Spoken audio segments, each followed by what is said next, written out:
Welcome to this Tutor to You Sociology topic video looking at beliefs in society, focusing on gender and religion.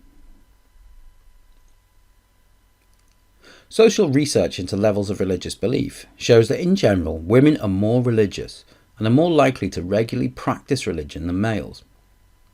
Brearley found that in the UK, over 500,000 more females than males attended church in the early 21st century.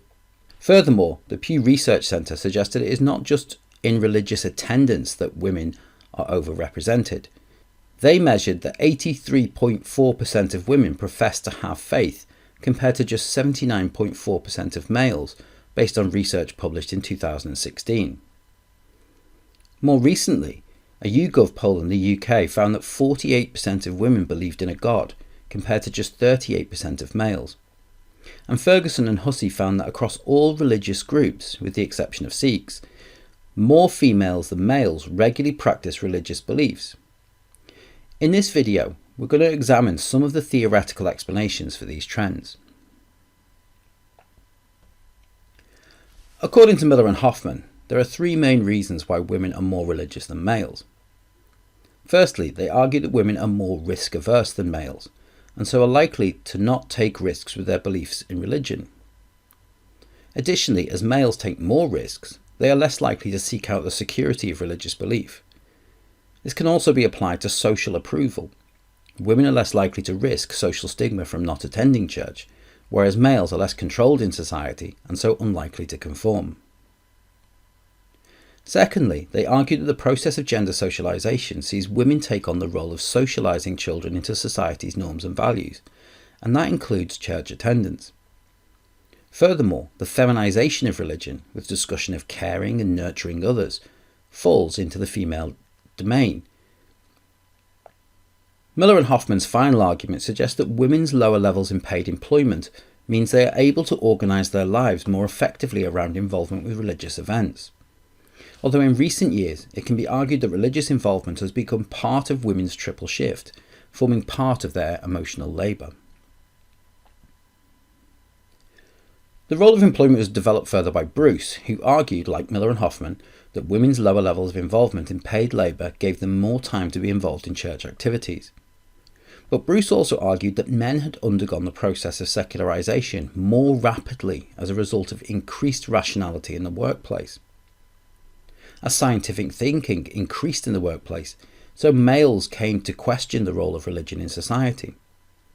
And this can be supported by the increased secularisation of women as the level of employment has increased, what Brown referred to as the decline of female piety, as women's employment moves them away from religious practice.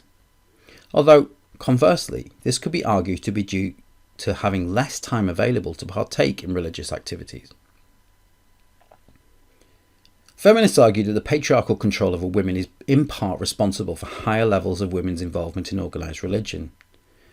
De Beauvoir argued that religion is a form of social control that is exercised over women, and that there is greater social pressure on women to maintain an image of being a good wife, mother and Christian, and this results in higher levels of church attendance. Furthermore, women are expected to take on the role of moral guardian of the family. According to Bruce and Trzebiałowski, this morality is delegated to women as part of the expressive role. The responsibility of maintaining a respectable veneer for the family is placed upon women in this role, as they are perceived to be the guardians of domestic morality.